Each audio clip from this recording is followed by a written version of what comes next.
முருகா, என் அன்பு பிள்ளையே, இன்று ஆடி வெள்ளியில் உன் நெஞ்சம் குளிரும் நல்ல செய்தி ஒன்று உன்னை தேடி வரப்போகின்றது.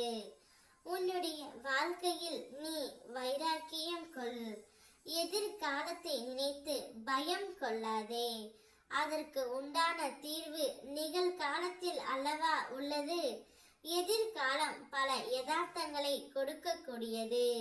நிகழ்காலம் பல யதார்த்தங்களை எதிர்கொள்ளக்கூடியது. அதனால் சிந்தித்து செயல்படு. உன் வாழ்க்கையில் உண்மையான செயல்கள். சாந்தமாக பேசு. போதுமான நேரம் உறங்கு.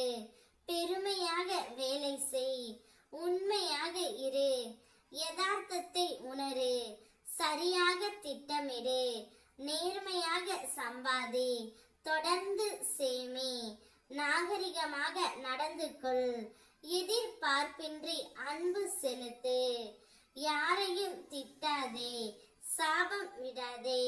கெடுதல் நினைக்காதே பிள்ளையே. நாம் எதை செய்கின்றோமே அதுவே நம்மை வந்து சேரும். நாம் மனம் வருந்தினாலே போதும். நமக்கு பாதிப்பை தந்தவர்களுக்கு தண்டனை கிடைத்தே விடும். உன் வாழ்க்கையில் அடுத்த கட்டத்திற்கு செல்ல விரும்பினால் பிறரின் முடிவுகளை ஏற்காதே. கேள்வி எழுப்பி பழகு. கடந்த காலத்தில் நீ செய்த தவறை மறந்துவிட்டு அது தந்த பாடத்தை நினைவில் கொள். உனக்கு என்ன வேண்டும் என்பதில் நீ உறுதியாக இரு. பிரச்சனைகளில் இருந்து தப்பிக்க முயலாதே. அவற்றை எதிர்கொண்டு சரி செய். உங்களின் இலக்கை அடைவதற்கான முயற்சியில் பின் வாங்காதே. நீ செய்யும் எந்த ஒரு தப்புக்கும் சாக்கு சொல்லாதே. நீ தேவைப்படாத வரை உன்னை ஒதுக்கி வைப்பார்கள். உன் தேவை வேண்டுமெனில் உடனே உன் புகழ் பாடுவார். அதில் மயங்காதிரு. உன்னை விலக்கியவர்களுக்கு எப்போது உன் உதவி தேவைப்படுகின்றதோ அப்போது அவர்களை நீ ஒதுக்கிவிட்டு அவர்களின் வழியே அவர்களுக்கு பாடம் கற்பித்து விடு. உன் வாழ்க்கையில் ஆட்டம் போடுறவர்கள் போட்டுக்கொண்டே தான் இருப்பார்கள். பிறகு என்னுடைய ஆட்டத்தை நான் காண்பிக்கின்றேன்.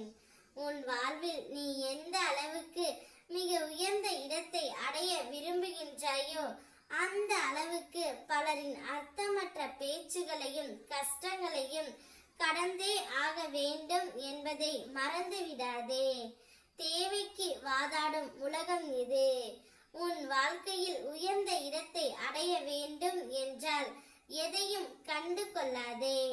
உன் பாதையின் வழியே பயணம் செய். உயர்ந்த இடத்தை அடைவாய். சிந்தித்து செயல்படு. இன்று நெஞ்சம் குளிரும் ஒரு நல்ல செய்தி உன்னை தேடி வரும். சந்தோஷமாக இரு. ஓம் முருகா.